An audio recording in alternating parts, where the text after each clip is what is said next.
లేకపోతే వడ్డీ మీద వడ్డీ చక్రవడ్డీ లేకుంటే వాళ్ళ అప్పాలు తిరుగుద్ది, ఎప్పుడు తీరవు. వాళ్ళు వడ్డీలు కట్టడమే సరిపోతుంది. అందుకే ఇక్కడ ఏమన్నా తెలుసా, దేవుడు చూపించిన దాన్ని వడ్డీల మీద వడ్డీలు, వడ్డీల మీద వడ్డీలు ఎవరు తీసుకుంటున్నారో వారి గురించి ప్రత్యేక ఉత్తరం ఇచ్చాడు. దేవుడట వారి బాధపరుచున్న యెరూషలేమును గురించి దైవజనులు ఎదుట పెట్టాడట. వీళ్ళు ఇక్కడికి వచ్చినప్పుడు వాళ్ళ బాధలు చెప్తున్నప్పుడు చాలా దుఃఖం వేసిందంట. ఎందుకు? వాళ్ళ వడ్డీలు ఎంత కట్టినా కష్టపడినా తీరట్లేదు. వాళ్ళ భూములు వాళ్ళు తనఖా పెట్టారు, ద్రాక్ష పళ్ళు పండిన పంటలు కూడా తనఖా పెట్టారు.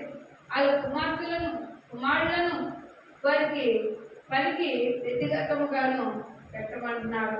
అందుకే వీళ్ళు ఆ మాట విన్నప్పుడు ఏం చాలా బాధ కలిగిందట. మీ సహోదరు ఎంత వడ్డీ పుచ్చుకున్నప్పుడు చెప్పి వారిని ఆటంకపరచుడికై మహాసమాజం సమకూర్చి అన్యులకు అమ్మబడిన మహాసహోదరి యూదులు వాళ్ళ ఏదో మేము శ్రమలో ఉన్నాం, మీరు ఏర్పడినది అంటున్నాను, మేము రేపు తీర్చేస్తాం అప్పుడు మేము అప్పు తీర్చాక నీ సహోదరులు మాకు అప్పుడు ఇస్తారా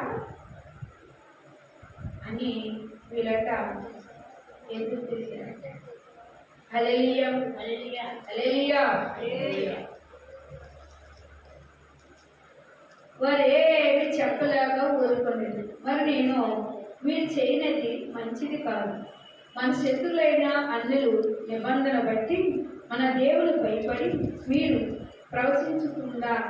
ప్రవచించుకుందరా నేనునో నా బంధువులను నా దాసులు కూడా అలాగే వారికి సొమ్ము దానము అప్పగించి ఇచ్చితిమి. అప్పుడు పుచ్చుకున్న వారందరము ఈ దినములోనే వారి యొక్క మీరు అపహసించిన భూములు ద్రాక్ష తోటలు